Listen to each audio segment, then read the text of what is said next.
Fireside Tales.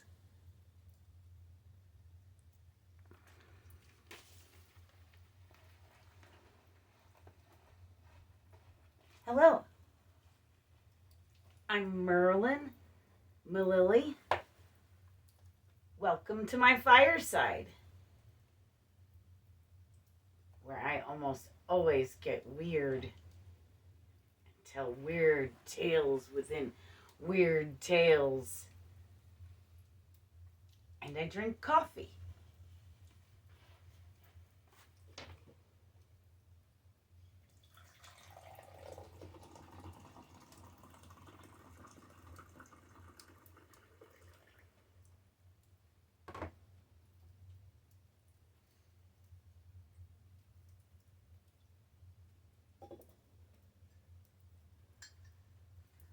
My skull mug.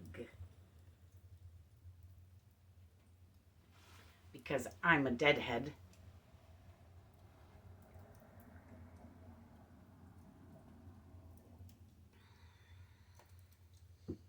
Because I'm a deadhead, here at Fireside Tales, every week we tell the story of the Grateful Dead.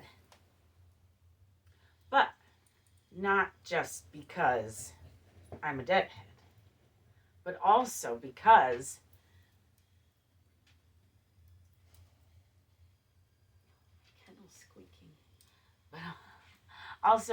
I believe it's a story about reincarnation.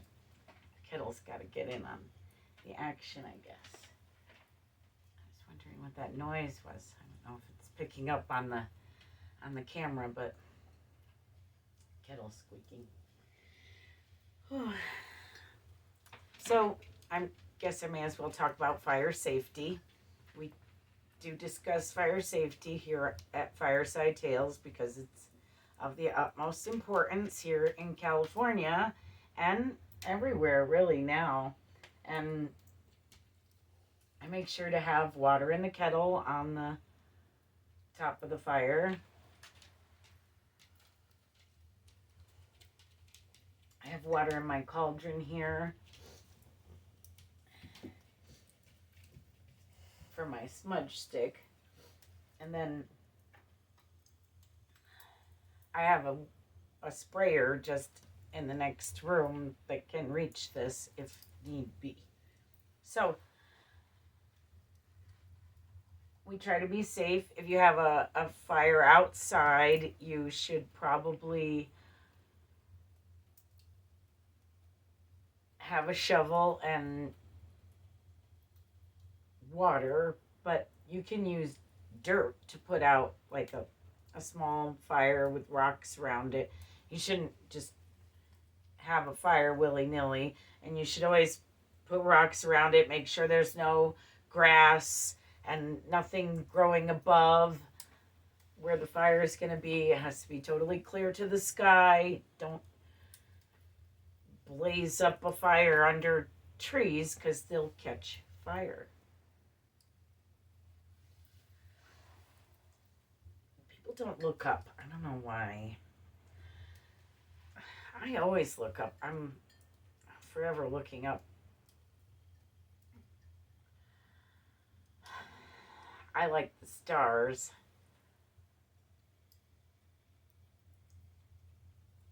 We're going to talk about the stars today. I like looking up at the stars. But I also like the trees, so I like looking up at the trees. The birds, they're up there. I love the birds. Anywho, so I've been talking about the Akashic records and meditation, and the Akashic records are a meditative library where each soul has a book, and you can only get there through meditation, and you don't really read your book per se. You sort of absorb it, where I just touch a section of the book and I have like a memory from that section of the book. So I used to spend a lot of time at the Akashic Records, but I don't spend as much time there as I used to. I only really venture into my own book, so I've read my book. So in our first season, I covered my whole book, which covered each of the lives that I've been. And this season, we're covering just my very first life in my book. So each of my lives have these threads that hold them all together, and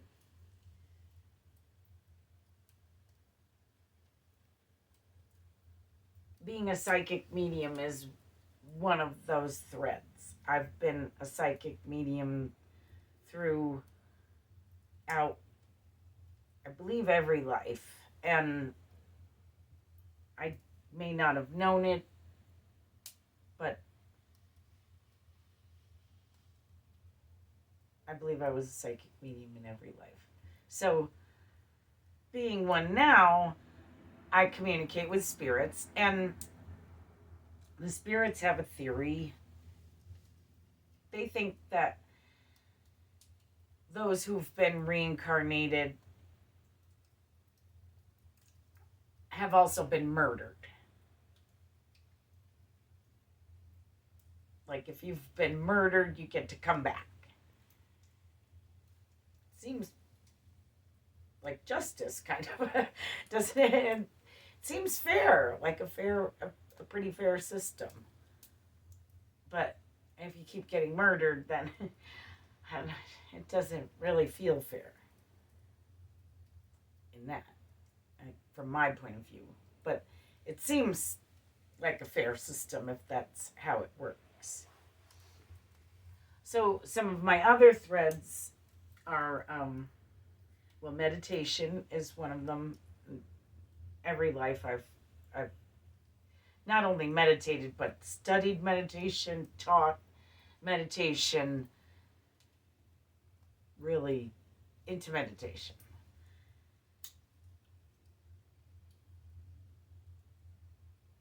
So smudging, this is dried sage.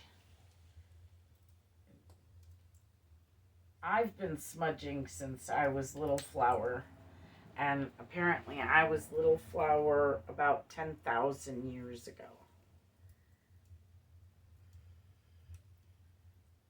So smudging has been a thing for a long time. And what it does is it cleanses your aura. You cleanse your aura with the smoke of the sage. It's really cleansing. It gets rid of like other people's weird, funky negativity that they try to stick to you, and anything from your day or your surroundings or what have you. Smudging helps. And I recommend it before meditating, before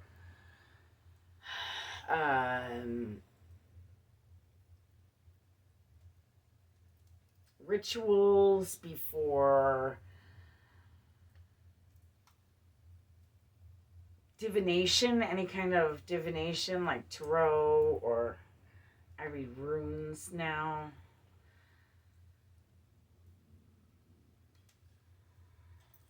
So smudging.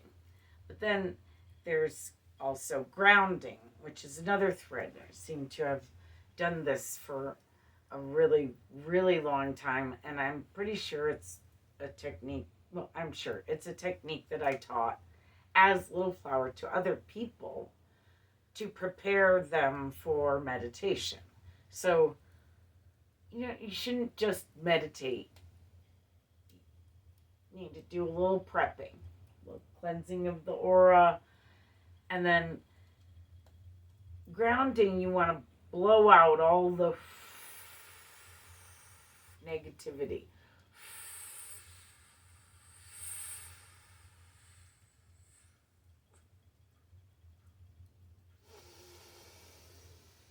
Breathe in positivity. Think an uber positive thought.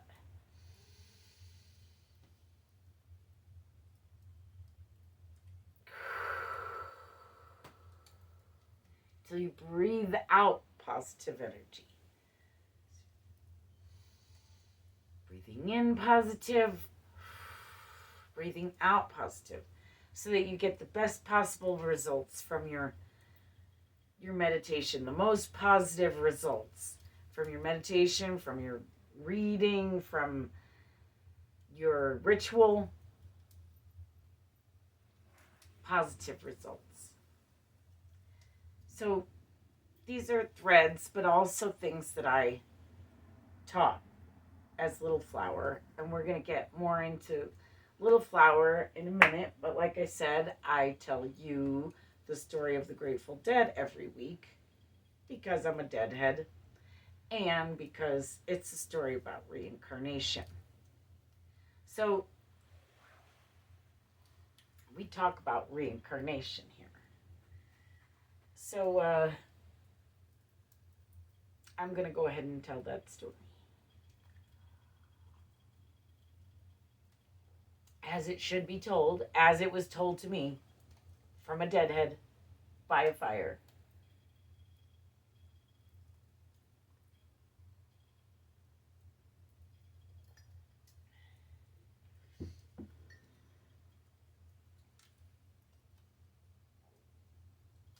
Once, long, long ago, there was a traveler.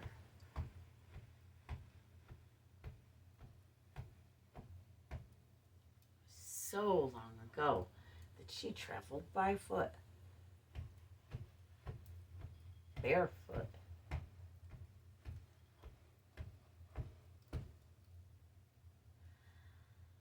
One day she happened upon a little village. And there was a bit of a commotion in the village. Birds squawked and rose up.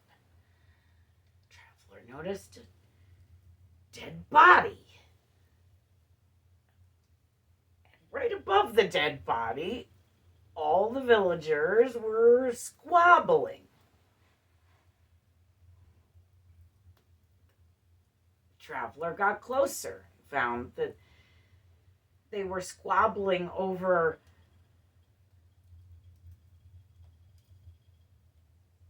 the dead man's body.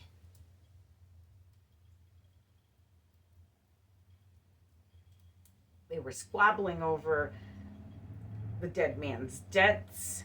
They were squabbling over whether or not they should bury him, who was going to do that. They were squabbling over who was going to pay for the burial. And the traveler just thought this was just disgusting. So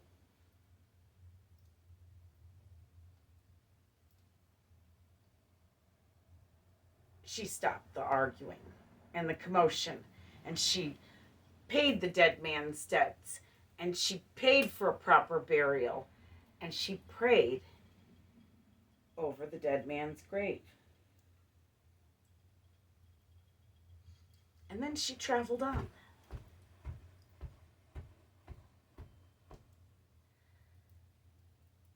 Until one day, decades later, the traveler from the beginning of the story finds herself in mortal peril. And so, out of nowhere, comes this stranger that just scoops her up and saves her life. Traveler says, "Thank you. Who are you? Where did you come from? Why did you save my life?" And the stranger simply says,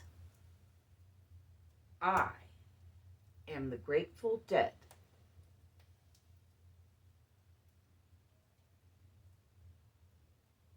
It's a story about reincarnation.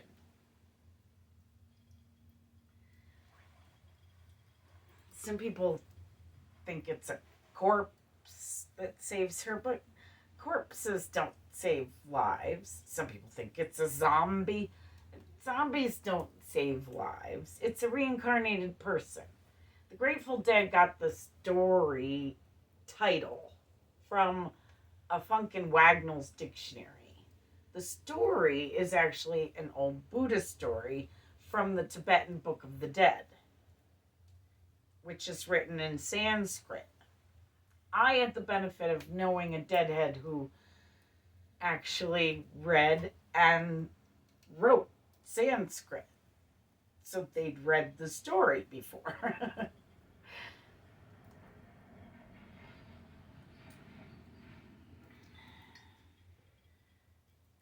I trust Grateful Fred. I think he told me the right story. And I think it's about reincarnation.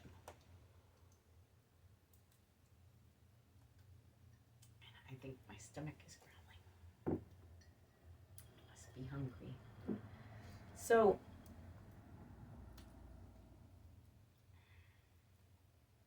in my book, which is big and old and dusty, in the Akashic Records, there's this weird watermark. And it seems to, well, I think it marks the Great Flood. Everything before this watermark is light and dry and sandy. And after the watermark, it's dark and muddy and wet. And it is right where time changes from BC to AD, which I think is weird. And I always wondered how, like, everybody just changed on a dime when we didn't have the internet, we didn't have satellites even, we didn't have any international communication. Not instantaneous international communication. How did we all decide at once to start recording time and calling it year one? How do, or were we starting over from a horrible disaster that was worldwide? I think we'd recorded history before and it just all got ruined in the flood. And so we started over when we got to a pen and the waters receded.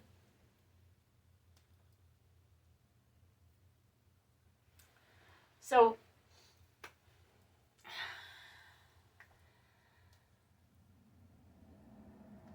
the weird thing about the watermark in my book is that before the watermark, my lives seem to have lasted thousands of years.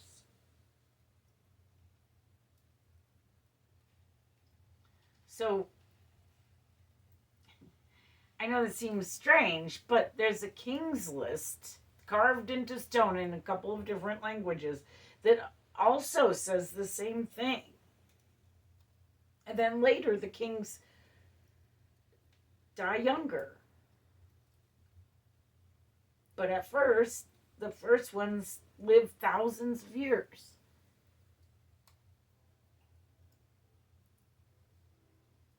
So I think that Little Flower may have lived thousands of years because she's at the beginning of my book. She's the first life. So she's in the light, dry, sandy part.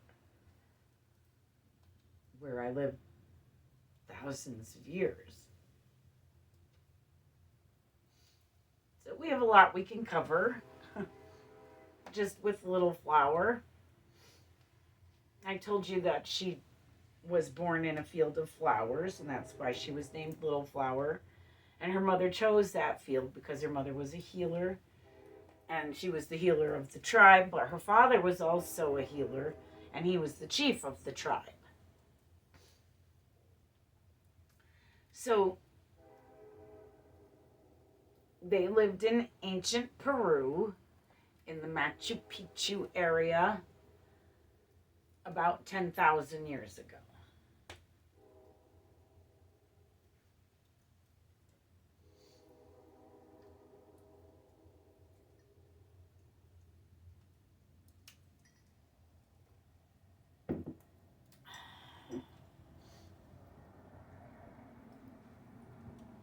So Little Flower taught. I told you that also. But when you think teacher, you think the teacher with the apple and the books and the pencils and the classroom, right?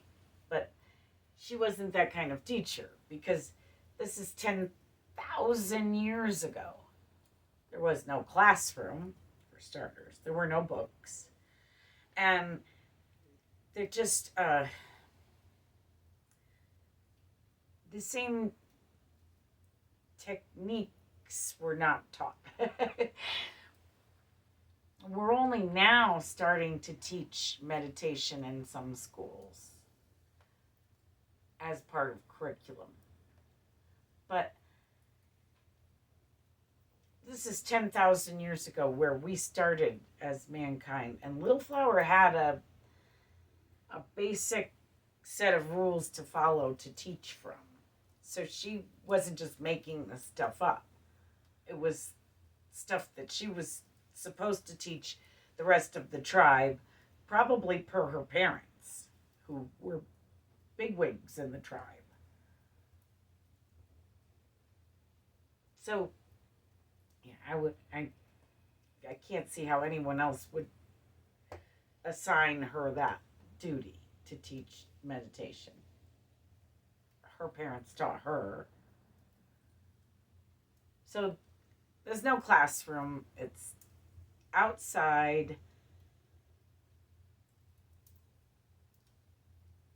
Before teaching was a thing. And what she taught was mostly meditation, which is taught in steps. Smudging, grounding, preparing yourself for a most positive experience. The most positive experience you can get. And all these things are stepping stones to different meditation, like astral travel, which is what we're discussing today. What she was preparing her students for was astral travel.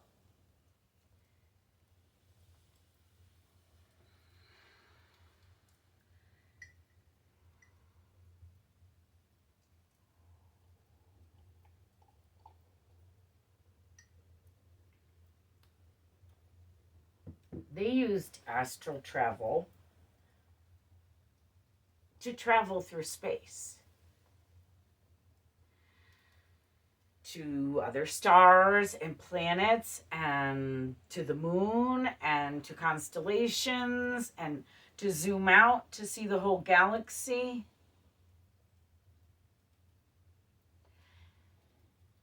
Now people use astral travel to spy on other people and for petty stuff like that.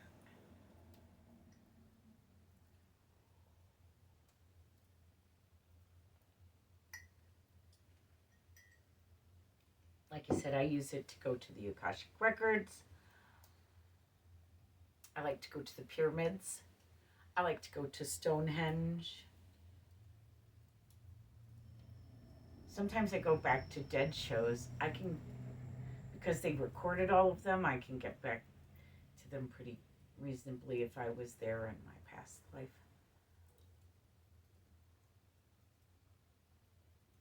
So, I think I might have just gone back to one. I'm back. Oh, meditation is very easy for me nowadays, as you might imagine. But I do understand that it can come hard to other people, so don't get discouraged. I used to have to meditate to meditate. I discussed this on my other show, The Love Show, and I used to have to do a clearing my head meditation where I just imagine a broom just sweeping everything out of my mind. Just get rid of it all. You don't need it. The ancient Egyptians actually threw the brain away. They didn't think it was important. You don't meditate with your brain. You meditate with your spirit. Why, you can astral travel. Just wandering around without your body. But that brings us to the other thing, is that you should always take your guides. And I did a guided meditation on this show to meet your spirit guides. And you should take your guides with you when you meditate, especially if you astral travel. You should be consulting them.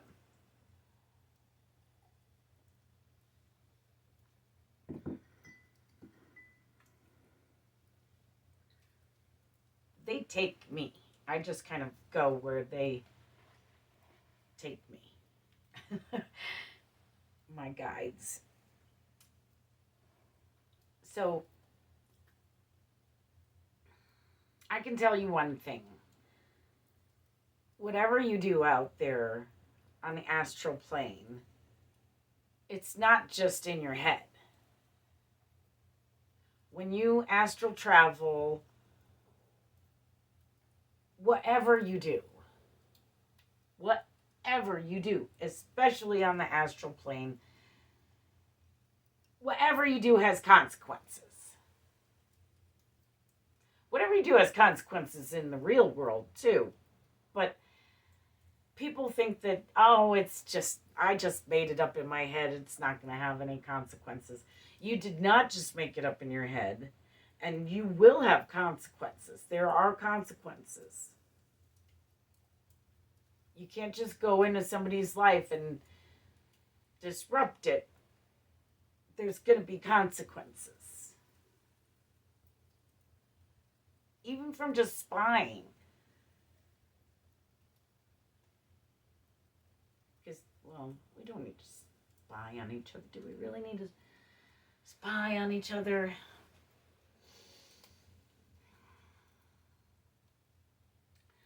So, some of the consequences that you can have on the astral plane are dire.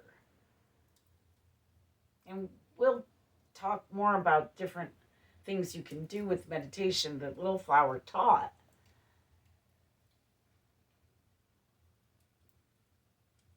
But the consequences can be dire. So you can't just willy-nilly go wherever. Like interdimensionally, we're not really meant to travel interdimensionally. There's a whole new set of rules you have to follow to do that.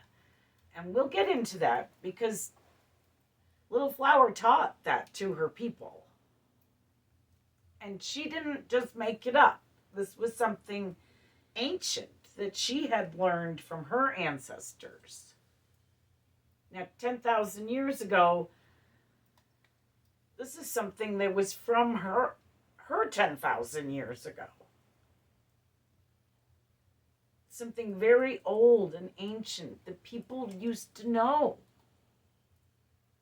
And we've lost it, generally. I haven't. But that's just because my soul keeps coming back. Another tiny baby body, and it grows up. But meditation, astral projection, interdimensional travel, they should definitely, none of them should be taken lightly or just dismissed as something you made up in your head. It's not just something you made up in your head.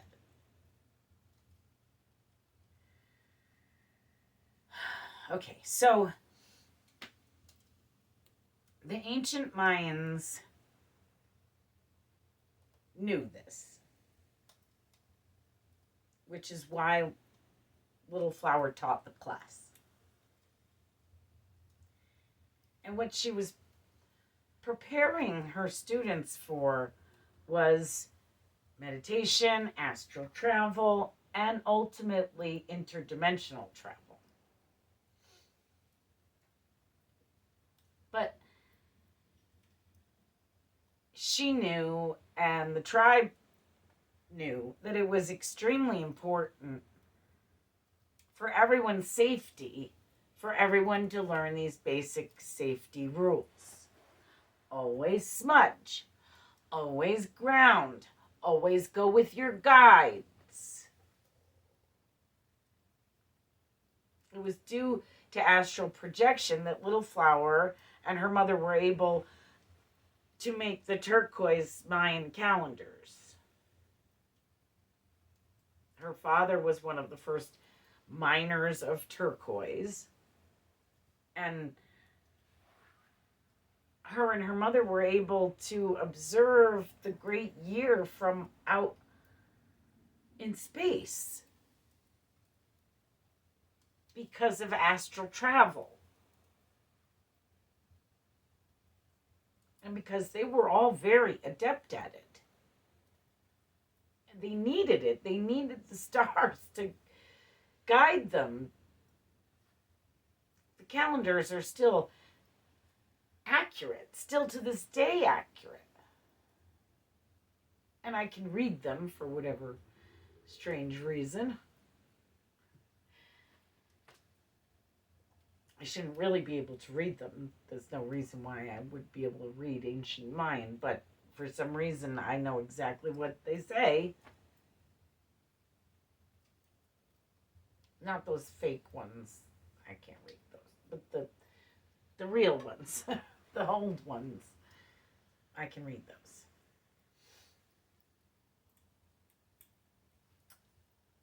So none of this stuff should be taken lightly and dismissed as, just imaginary, made up stuff, because it's not. So always smudge, always ground, always go with your guides.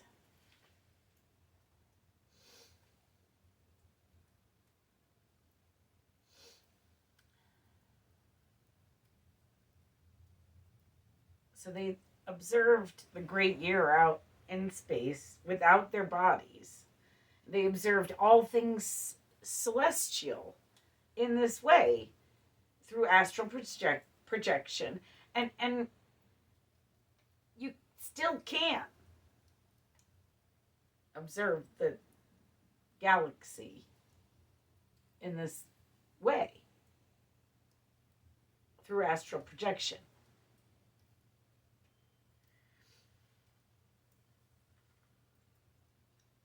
So we really never needed spaceships or telescopes.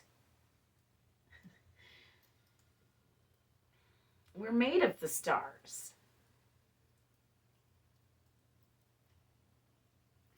They speak to our souls through that little bit of stardust that's within us all.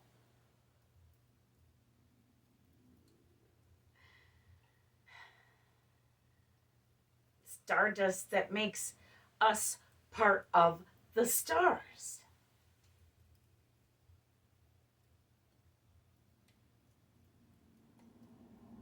They speak to us if we're listening.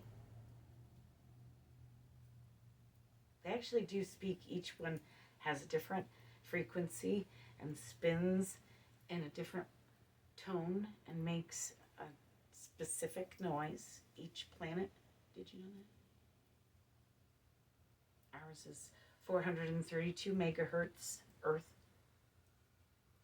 I prefer 432 megahertz for my music because it's Earth's frequency. It's the frequency the birds sing in. And speaking of me singing, I'm going to sing my new song, Before. Before I wrote Before, I was singing every week David Crosby's Deja Vu because it was the only song I knew about reincarnation. So now I've written a song about reincarnation, and it's called Before, and I'm going to sing it for you now.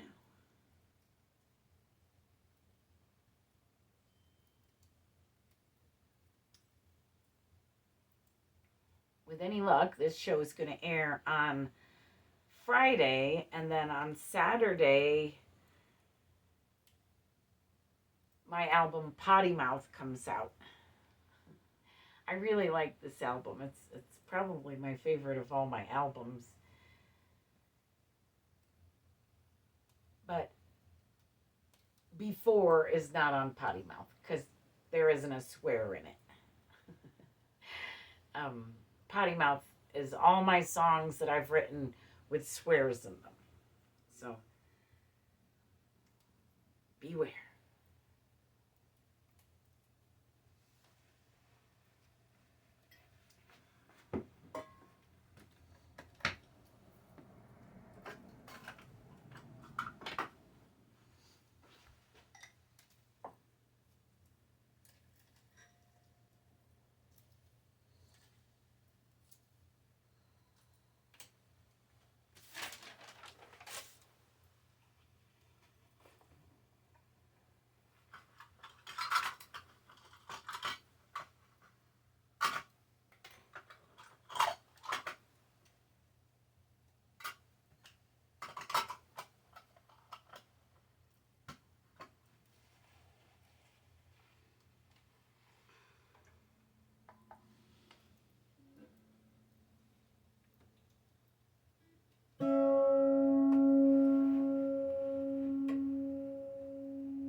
Well, I told you we were going to get weird.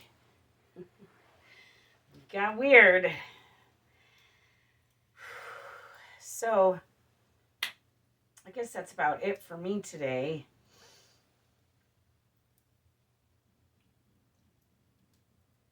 I got weird as promised.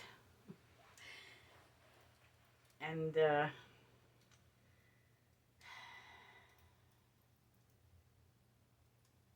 I hope this records and everything goes well. I was having some technical difficulties and said I might give up Fireside Tales and the Love Show and music. Bear doesn't like that idea. I don't like that idea either. So let's pray that this works and it goes up just like before. Have a weird and wonderful weekend. Thanks for starting it with us.